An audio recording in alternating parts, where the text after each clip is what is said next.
दोपहर की तेज गर्मी में हरिया गन्ने का जूस बेच रहा था। गर्मी के कारण उसके पास जूस पीने वालों की भीड़ जमा थी। पसीने से लथपथ हरिया मुस्कुराते हुए ग्राहकों को जूस पिला रहा था। लाओ भाई लाओ, गर्मी में तो ठंडा ठंडा गन्ने का रस पीकर जान में जान आ जाती है। जैसे ही भीड़ थोड़ी कम होती है, हरिया गन्ने की मशीन साफ करने लगता है। मशीन में फंसे गन्ने के टुकड़े को निकालते वक्त अचानक मशीन चालू हो जाती है और हरिया का हाथ उस मशीन में आ जाता है। हरिया की चीख निकल पड़ती है। जल्दी से लोग उसकी मदद के लिए आगे आते हैं। अरे अरे कोई बचाओ, इस भाई का हाथ मशीन में फंस गया है। अरे कोई बचाओ, जल्दी मशीन बंद करो। जब तक वहाँ खड़ा एक आदमी मशीन बंद करता है, तब तक हरिया का हाथ कुचल चुका होता है। खून बह जाने की वजह से वो बेहोश हो जाता है। जल्दी से हरिया को हॉस्पिटल लेकर जाते हैं। हमें खेद है, हाथ को बचाना मुमकिन नहीं है। हमें उसे काटना ही पड़ेगा, वरना इन्फेक्शन पूरे शरीर में फैल जाएगा और जान को खतरा है। हे भगवान, हरिया भैया को कुछ नहीं होना चाहिए। आप वही कीजिए जो ठीक है। डॉक्टर हरिया का एक हाथ काट देते हैं। हरिया को जब होश आता है और वो अपना हाथ कटा हुआ देखता है तो वो बिलख बिलख कर रोने लगता है। ये क्या हो गया? अब मैं क्या करूंगा? मेरा परिवार कैसे चलेगा? मैं तो उन पर बोझ बनकर रह जाऊंगा। हे भगवान, इससे अच्छा तो मुझे मार ही देते।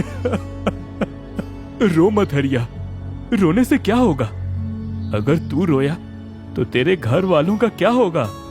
जब उनको पता चलेगा तो सोच उनकी हालत क्या होगी। हाँ, हरिया बेचारा टूट जाता है और इधर हरिया के घर पर उसकी पत्नी मीना, बूढ़ी माँ और 2 छोटे बच्चे इंतजार कर रहे होते हैं कि तभी ललिता दौड़ती हुई वहाँ आती है। मीना भाभी, हरिया भैया का हाथ गन्ने की मशीन में आने की वजह से काटना पड़ा है। वो अभी इनके साथ घर आ रहे हैं। मैंने देखा तो मुझे अपनी आंखों पर यकीन ही नहीं हुआ। ये बात सुनकर हरिया के घर वालों के पैरों तले जमीन खिसक जाती है। इतने में हरिया एक हाथ के साथ घर लौटता है। ये क्या हो गया? हे भगवान, ये तूने क्या किया? हाय मेरा बच्चा। अरे भगवान, इससे अच्छा तो तू मेरे हाथ ले लेता, पर मेरे बच्चे के साथ तो ऐसा ना करता। अब जो हो गया उसको बदला नहीं जा सकता, इसलिए भगवान को दोष देने से क्या फायदा। शायद मेरे ही कुछ बुरे कर्म रहे होंगे जो मेरे साथ ऐसा हुआ। हरिया घर पर उदास बैठा रहता है। गली से जूस बेचने वालों की आवाजें आ रही होती हैं। हरिया को अपने पुराने दिन याद आने लगते हैं और वो एक हाथ से अपने आंसू पोंछने लगता है। ऐसे ही दिन निकलते जाते हैं और रसोई खाली होती जाती है। माँ जी, आज सब्जी नहीं बन पाई, पैसे ही नहीं बचे थे। आज इसी से काम चलाना पड़ेगा। कोई बात नहीं बहू, हम तो इससे पेट भर लेंगे, पर हरिया को अगर ये नमक और रोटी दी तो कहीं वो दुखी ना हो जाए। आज घर में सब्जी भी नहीं बनी और फिर वो हमेशा की तरह खुद को कोसने न लगे।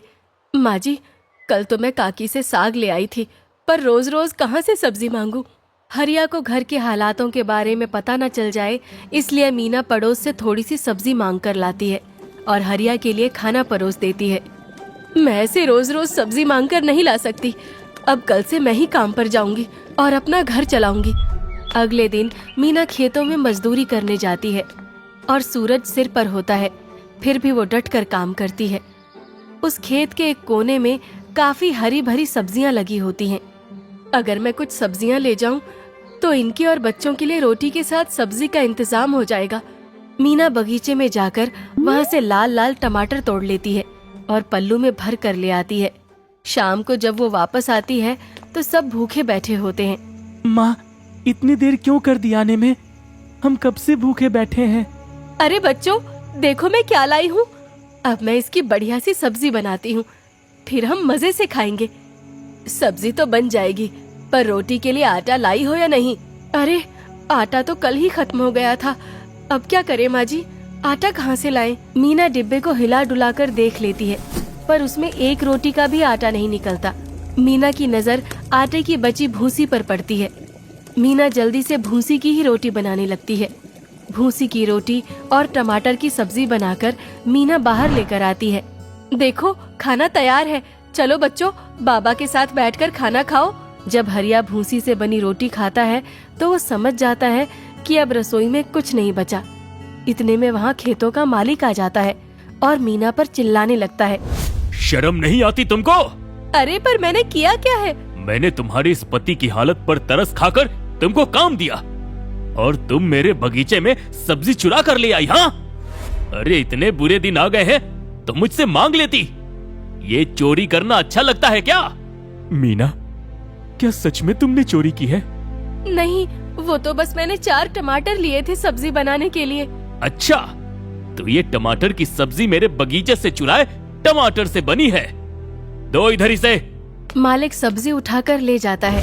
अब घर में ना रोटी बनाने के लिए आटा है और ना सब्जी। उस रात भूसी से बनी रोटी को खाकर बच्चे जैसे तैसे सो जाते हैं। पर अगले दिन फिर से वही समस्या खड़ी हो जाती है। 2 दिन बीत जाते हैं और घर में खाने को कुछ नहीं होता।